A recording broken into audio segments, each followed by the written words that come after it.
Assalamualaikum, apa kabar semua anak-anakku Spen Sajar? Semoga dalam keadaan baik dan sehat. Perkenalkan, saya Fuad Najmi, guru bimbingan dan konseling di SMP Negeri 1 Kejajar. Pada kesempatan kali ini, Pak Guru akan berbagi ilmu mengenai bimbingan dan konseling. Tujuannya untuk memberikan informasi agar peserta didik lebih memahami peran dan fungsi BK. BK peduli siswa, BK untuk semua. Selamat menyaksikan. Kita awali dari pengertian bimbingan dan konseling.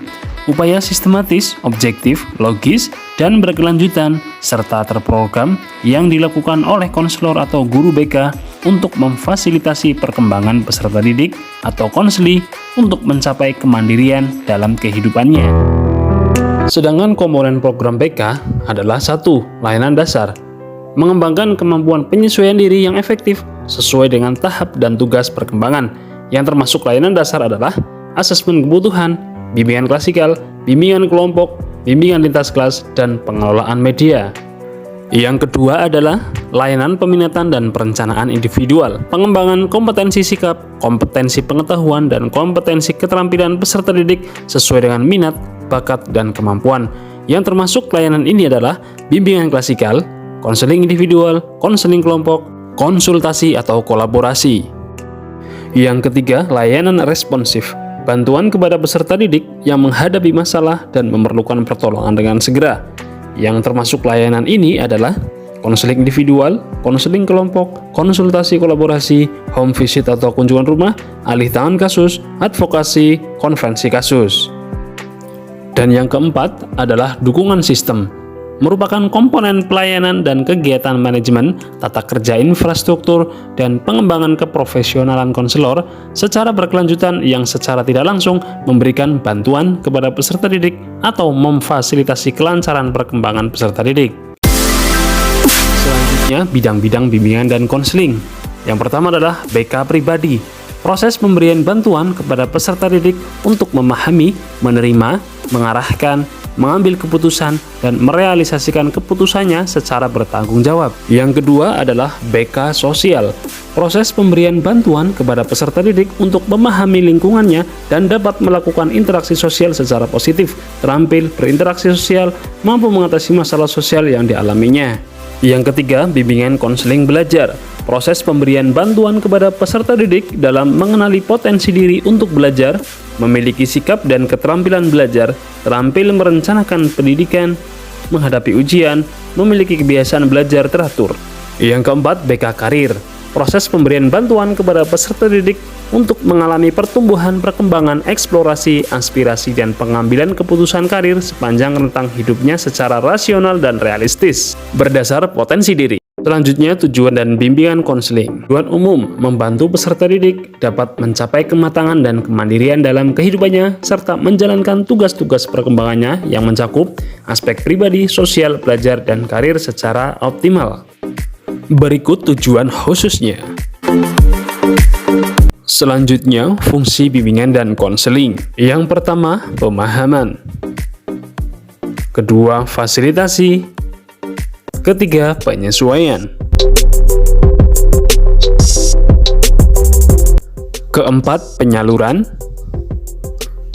Kelima, adaptasi. Keenam, pencegahan.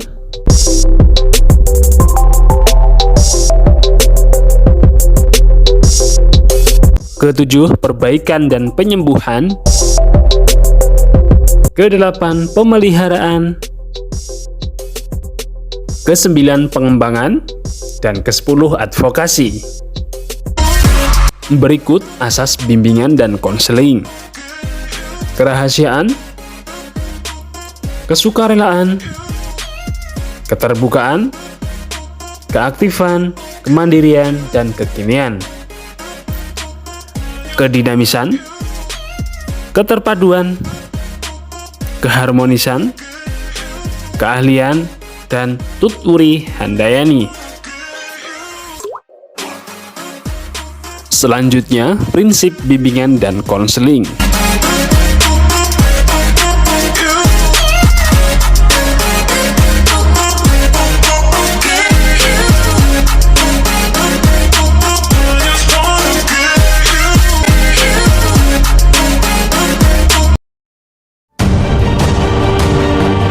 Berikut adalah contoh peran dan fungsi bimbingan konseling di sekolah.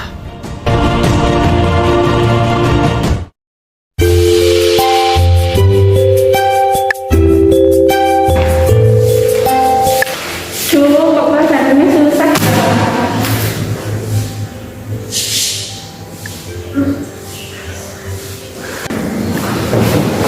Kamu kenapa? Iya, Bapak, kok kalau susah cerita ya? Ya, iya, aku ya.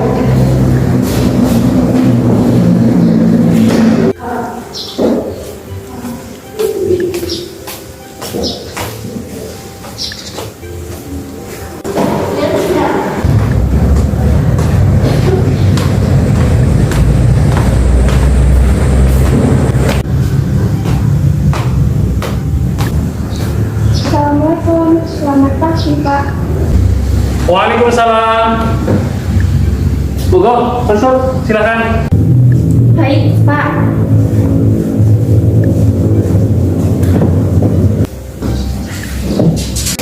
Ya, Mbak Kesha, terima kasih sudah datang di sini, di ruang BK. Ada yang bisa Pak Guru bantu?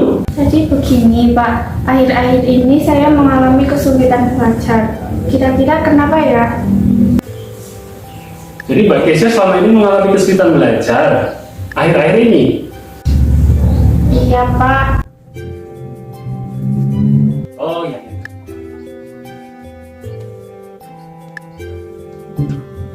Ya, semoga Mbak Kesha tidak mengalami kesulitan belajar lagi ya. Dan solusi yang kita bahas tadi bisa dijalankan oleh Mbak Kesha dan berhasil. Ya Pak, terima kasih. Saya sangat terbantu. Mudah-mudahan saya bisa menjalankan solusinya. Assalamualaikum. Iya, sama-sama Mbak Kesha.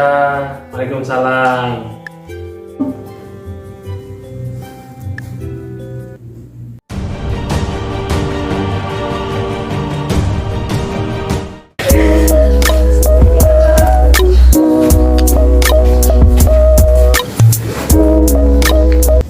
Mereka kenapa ya? Nggak tahu, kayaknya ada masalah deh. Kita samperin yuk. Yuk.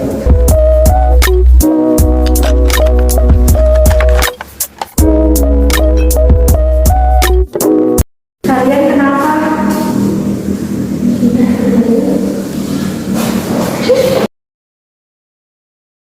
Ini harus diselesaikan.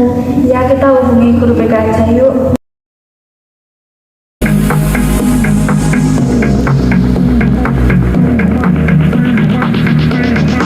Assalamualaikum. Waalaikumsalam. Mari, silakan duduk.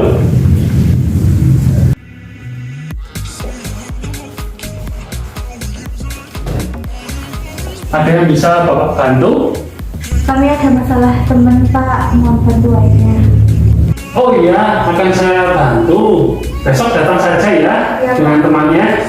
Besok kita akan mengadakan konseling kelompok bersama. Terima kasih Pak. Terima kasih sama-sama. Waalaikumsalam. Ya, terima kasih sudah datang di ruang BK. Kemarin Mbak Vira menyempatkan ke sini ingin menyelesaikan masalahnya dengan kalian semua. Sepertinya kalian ada masalah seperti itu, makanya Pak Guru kumpulkan kalian di sini untuk membahas masalah tersebut dan mencari solusi yang terbaik bagi kalian.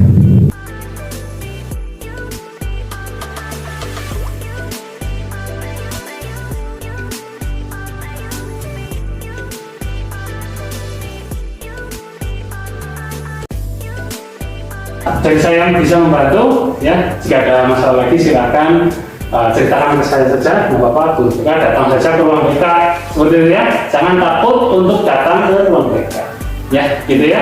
Oke, terima kasih. Assalamualaikum. Terima kasih Pak. Ya. Assalamualaikum. Waalaikumsalam. Jangan lupa Mbak. Karena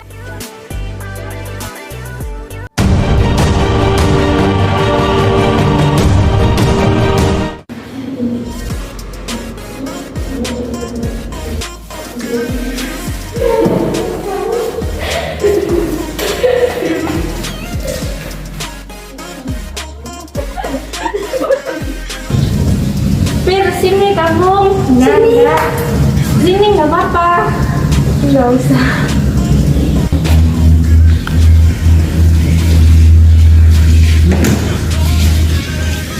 Mbak Vira? Iya. Iya. Kenapa melamun sendirian? Nggak apa-apa kok. Wah, saya lihat kamu sendiri terus. Iya Pak. Iya. Kamu menyendiri terus. Kalau ada masalah apa-apa, datang ke ruang BK ya, temui saya ya. Iya Pak. Jangan malu-malu. Assalamualaikum. Waalaikumsalam. Mbak Vira, mari silakan masuk.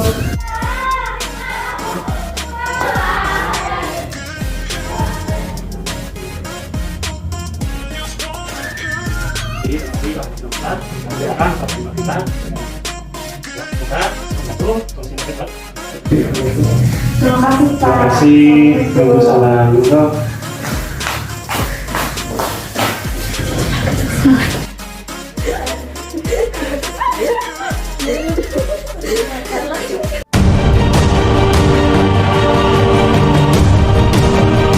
Hey, kalian setelah SMP mau lanjut di mana?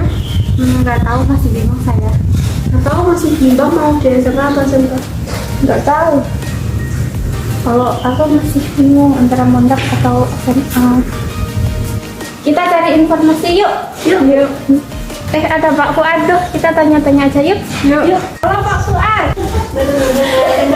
Ya, halo. Assalamualaikum.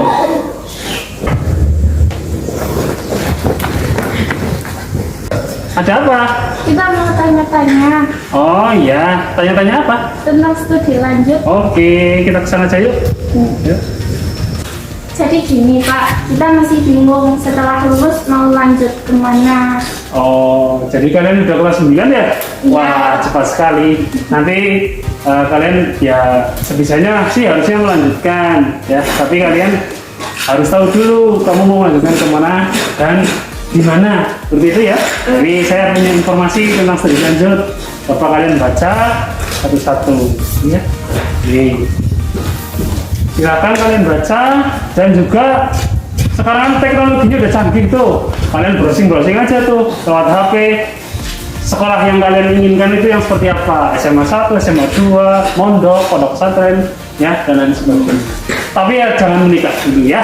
Tuh, sip, itu saja dia kan? Ya. Oke. Terima kasih Pak. Sama-sama.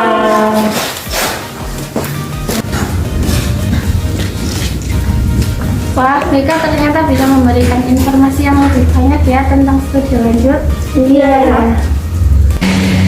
Jadi kita kalau ada apa-apa bisa cerita atau sharing ke BK ya. Oke, siap.